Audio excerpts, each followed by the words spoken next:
If you do outside watering, we're told Sunday's rain was enough to last you for a full week. And News Channel 3 senior reporter John Palmentary joins us live from Santa Barbara.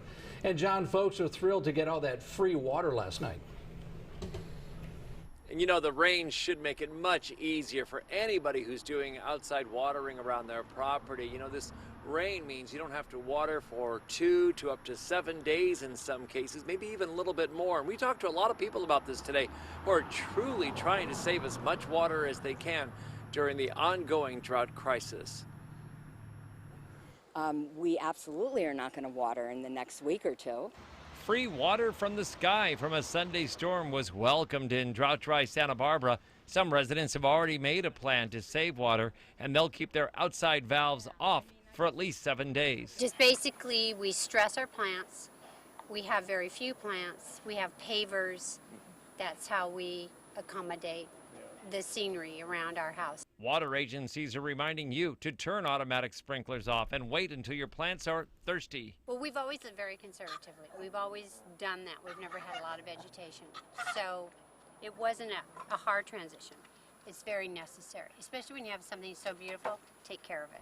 In nearly every Santa Barbara neighborhood, you can find signs of landscaping changes, either from the lack of watering or a complete change to the look. And when it comes to conservation, some people are using just a little bit of water for their decorative or ornamental plants and trees, but they are cutting back or cutting out the amount of water they used to use for their lawns.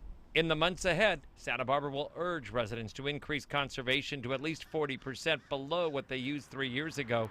Next month, there will be a possible vote on a lawn watering ban to take effect in January. One resident is still adjusting, but is willing to do her part. But we watch every drop, and I live with an ecologist who yells at me frequently for not turning the water off when I'm brushing my teeth, so I'm getting better at that because I'm a transplant from the East Coast.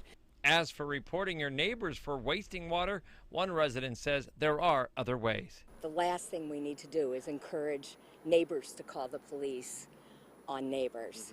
I think we ought to be in the business of talking to our neighbors ourselves and building community, but certainly not reporting neighbors. And we're up here on the Santa Barbara Mesa this evening. This is one home where the lawn certainly hasn't been watered very much or saving water on their outside landscaping. The city is aware that people do want to especially save their trees, but they might have to sacrifice their lawns in 2017 if we don't get any more rain. And we have a lot of information on our website for you about saving water at KEYT.com. Reporting live in Santa Barbara this evening, I'm John Palmentary, News Channel 3. We're hoping that this was the start to a rainy pattern. Chief Meteorologist Alan Rose